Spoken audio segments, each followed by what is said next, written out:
Hello there, welcome back to our channel at Ace Electricals. If you are new to this channel, please subscribe, like, comment and share. In today's episode, we are reviewing a wok, popularly known as frying pan. It's a 3-liter round frying pan. Well, this is our wok, a round frying pan, a 3-liter one.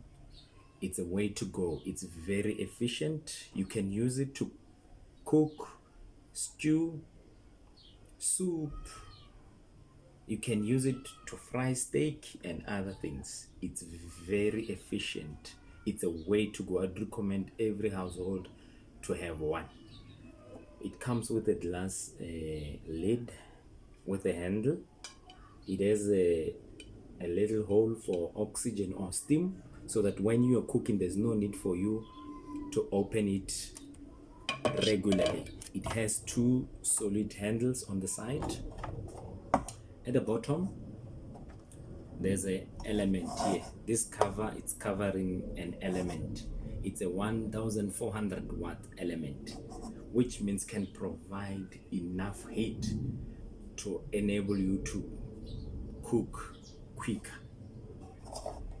And then it has a cable that controls, with a switch that controls the amount of temperature that you want depending on the type of food that you're cooking. So you connect it directly to the element, and then it makes your life much easier. Some of the advantages of this wok is that it's a non-stick.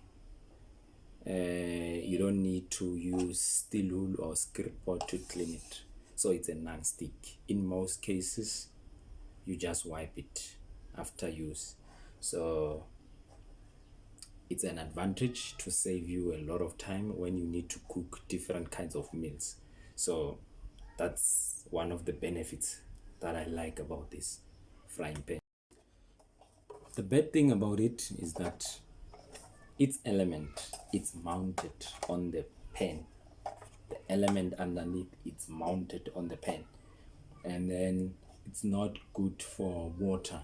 So after use, make sure that the element doesn't touch cold water, because if it touches cold water, the element is done.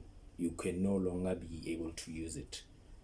So even if the things that you, after cooking, you don't, it's not easy to wipe, so you can make sure that the water, you put water within the pan, add your soap and be able to wipe it and clean it nicely.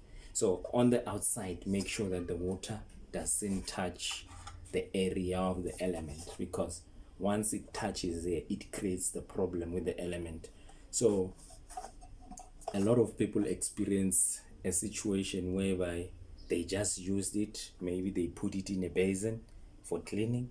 The next time they want to use it, it's no longer working, and they wonder what could be wrong, because this thing is still new. I just use it once, and now it doesn't, the light comes on but it's no longer heating. It's because the element has got damaged.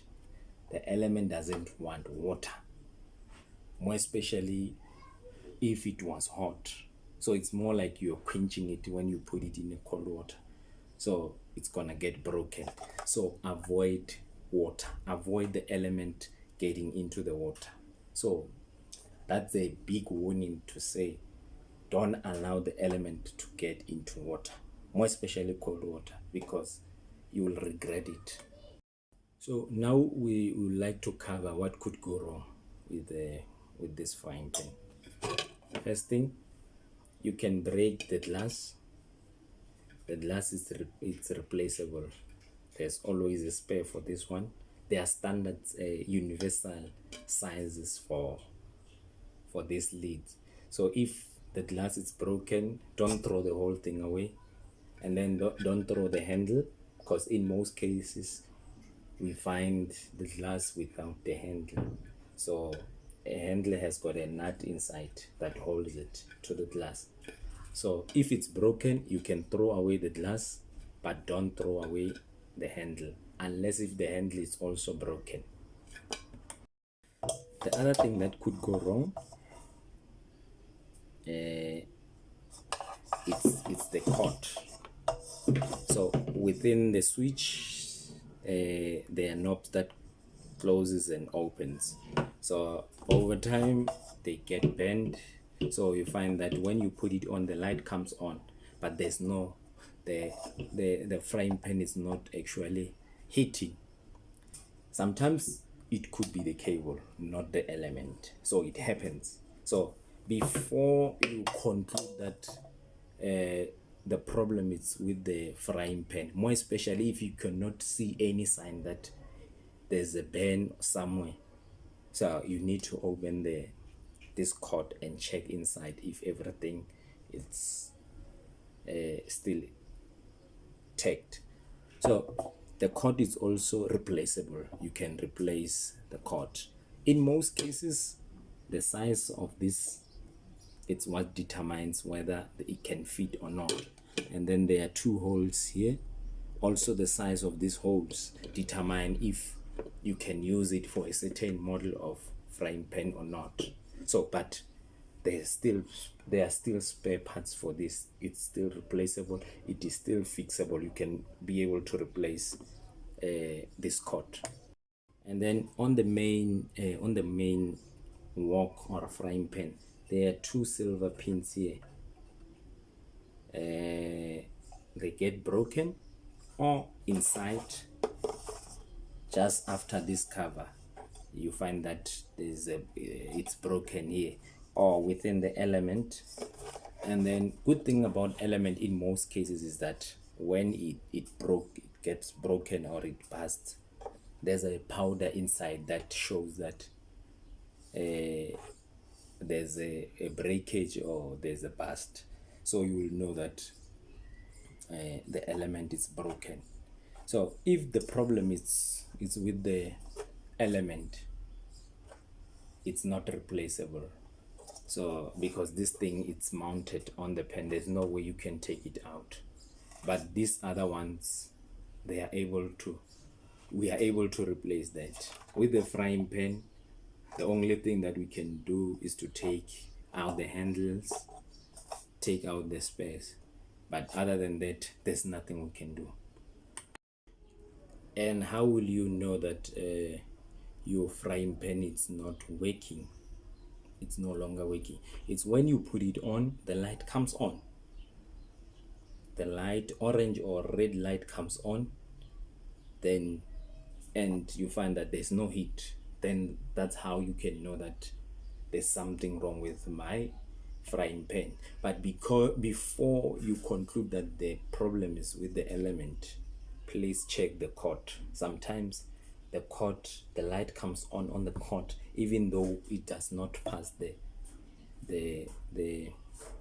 electricity, or the power doesn't go through.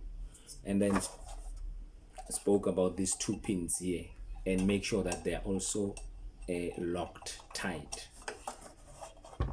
So when the light comes on and there's no heat, you should know that there's something wrong, and then it needs attention. Thank you guys for joining us in this episode. If you need any product review, product to be repaired, or you need to buy appliances, please visit our website. Remember, please subscribe, like, comment, and share. Thank you.